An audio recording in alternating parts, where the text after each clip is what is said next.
నీకెలా తెలుసు వారు వ్యతిరేకించలేదని? చదవకుండానే నీకు ఎంత నమ్మకం అంటే వారు వ్యతిరేకించలేదని నీకు ముందే తెలిసిపోయిందా? 10కి పైగా ఉపనిషత్తులున్నాయి. వాటిలో శిష్యుడు ఇదే ప్రశ్న అడుగుతాడు. లేదా కులం అంటే ఏమిటి అనే చర్చ ఏదో ఒక రకంగా వస్తుంది. అక్కడ ఋషులు స్పష్టంగా చెప్పారు. ఇది ఉపనిషత్తుల్లో ఋషులు స్వయంగా చెబుతున్న మాట. కులం అనేది సామాజిక విషయం, ఆధ్యాత్మిక విషయం కాదు. సమాజం ధర్మాన్ని అనుసరించలేదు లేదా ధర్మాన్ని వక్రీకరించింది. ఇందులో ధర్మం తప్పు ఏముంది? ఉపనిషత్తులు ఆత్మవిద్యను బోధించే గ్రంథాలు. అక్కడ ఆత్మ తప్ప మరేదీ సత్యం కాదు. కులం సంగతి పక్కన పెట్టు. ఇక్కడ దేహాన్ని కూడా దీంతో నీ గుర్తింపును వెతుక్కోవద్దు, దేహం మీద మమకారం పెంచుకోకు అని చెప్పారు. దోచుకుంది ఋషులు కాదు, ఋషుల మాట వినని వారు నిన్ను దోచుకున్నారు.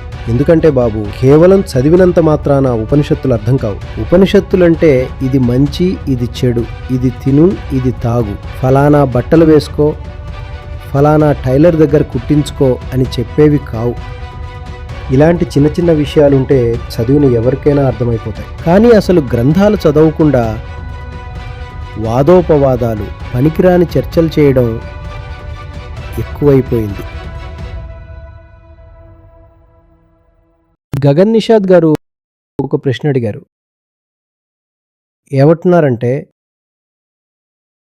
కుల వ్యవస్థ అనేది ధర్మంలో భాగం కాదని మీరు పదే పదే చెబుతుంటారు. ఒకవేళ కుల వ్యవస్థ ధర్మంలో భాగం కాకపోతే ఇప్పటి వరకు ఏ ఋషి లేదా ముని కుల వ్యవస్థను ఎందుకు వ్యతిరేకించలేదు?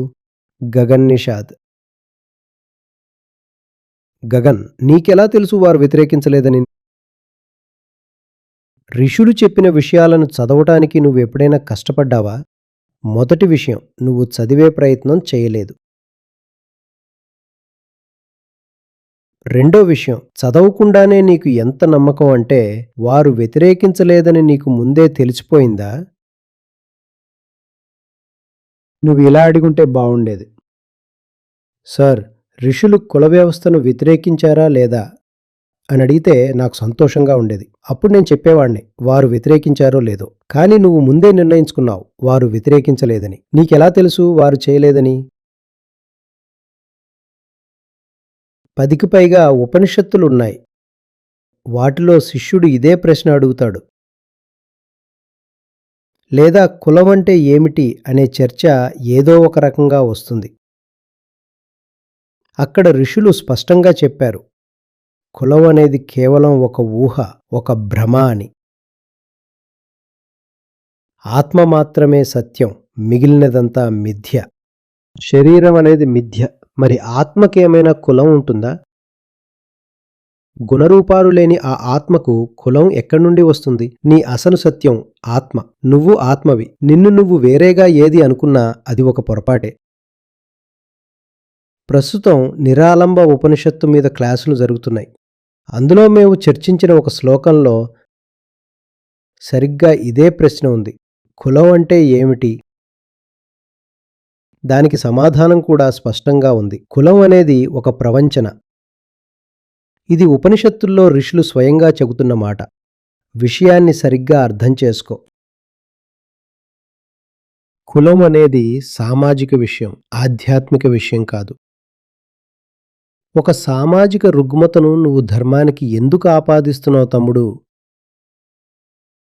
సమాజం ధర్మాన్ని అనుసరించలేదు లేదా ధర్మాన్ని వక్రీకరించింది. ఇందులో ధర్మం తప్పు ఏముంది? కులం గురించి మాట్లాడడమే మూర్ఖత్వం అని ఋషులు ఎప్పుడో చెప్పారు. జనం ఋషుల మాట వినకపోతే నువ్వు ఋషుల్ని ఎందుకు బద్నాం చేస్తున్నావు? ఋషులు అందర్నీ ఒక్కటే అని చెప్పారు. వారు కులాన్ని గాని, లింగాన్ని గాని, ఆర్థిక స్థితిని గాని పట్టించుకోలేదు. వారు ఏ రకమైన భేదభావాన్ని అంగీకరించలేదు. ఉపనిషత్తులు ఆత్మవిద్యను బోధించే గ్రంథాలు. అక్కడ ఆత్మ తప్ప మరేదీ సత్యం కాదు. నువ్వు ఏ దేశం వాడివి? నీ వయసు ఎంత? నీ దగ్గర ఎంత డబ్బుంది? నువ్వు ఎంత చదువుకున్నావు? రూపం, లింగం, కులం, వర్ణం ఏవీ లెక్కలోకి రావు. అరే బాబూ! శరీరమే నీ గుర్తింపు కాదు అని చెప్పినప్పుడు, కులం నీ గుర్తింపు ఎలా అవుతుంది?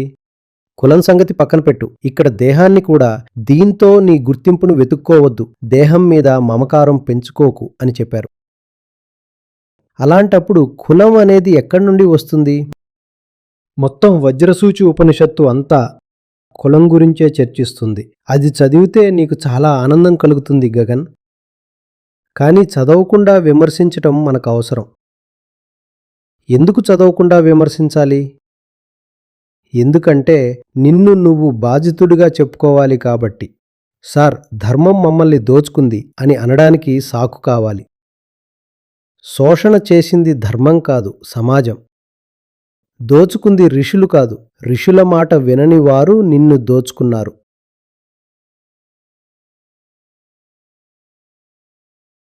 విషయం అర్థమవుతోందా? ఇదే రకమైన మరో ప్రశ్న ఉంది.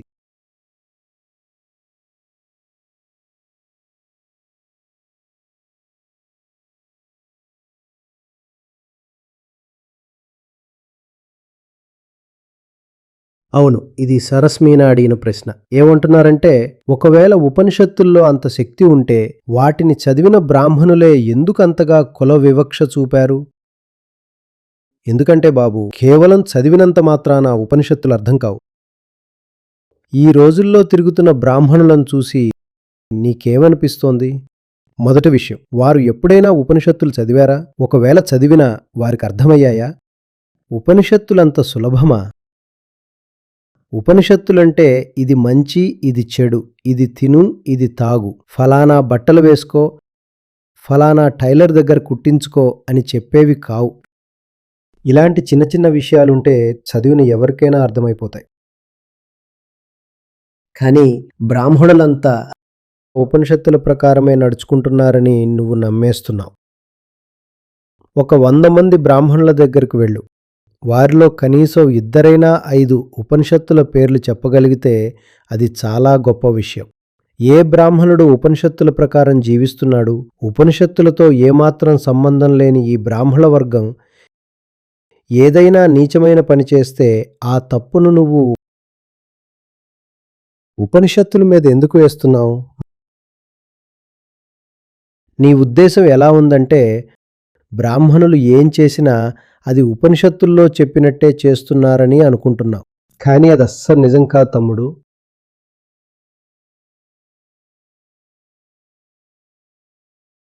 నన్ను వ్యతిరేకించే వారిలో కూడా ముందుండేది బ్రాహ్మణులే. ఎందుకంటే నేను ఉపనిషత్తుల గురించి మాట్లాడుతున్నాను. బ్రాహ్మణులు అనుసరిస్తున్న వ్యవస్థలు, వారి నమ్మకాలు అన్నీ ఉపనిషత్తులకు పూర్తిగా వ్యతిరేకంగా ఉన్నాయి. అందుకే నేను ఏదైనా చెబితే వారు అడ్డుకుంటారు. అరే, మీరు ధర్మానికి వ్యతిరేకంగా మాట్లాడుతున్నారు అంటారు. నేను చెబుతాను, నేను ధర్మానికి వ్యతిరేకంగా మాట్లాడటం లేదు. నేను వేదాంతానికి అనుగుణంగా మాట్లాడుతున్నాను. కానీ వారు జీవిస్తున్న జీవితం వేదాంతానికి వ్యతిరేకం. అందుకే వారికి నా మాటలు నచ్చవు. అర్థమవుతోందా? అసలు ఉపనిషత్తుల గురించి మనం చర్చలెందుకు చేయాలి సరస్మీనా? మౌనంగా వాటిని చదువుకోవచ్చు కదా! అవి చాలా చిన్న గ్రంథాలు. ఒకవేళ అర్థం కాకపోతే నా దగ్గరికి రా, నేను సహాయం చేస్తాను. లేదా మా వెబ్సైట్‌కి వెళ్ళు. అక్కడ వివరణలున్నాయి, చదువుకో.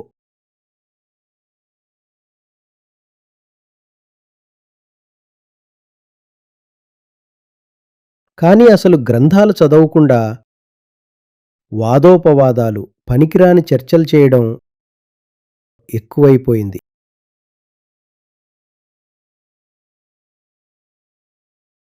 బాధాకరమైన విషయం ఏంటంటే, ఉపనిషత్తుల మీద బ్రాహ్మణులకు ఆసక్తి లేదు,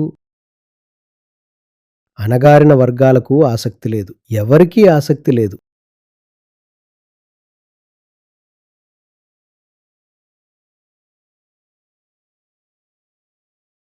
ఆసక్తి ఉండాలి. ఎవరికైతే వాటి మీద ఆసక్తి కలుగుతుందో వారు జీవితంలో ఎంతో పైకి ఎదుగుతారు.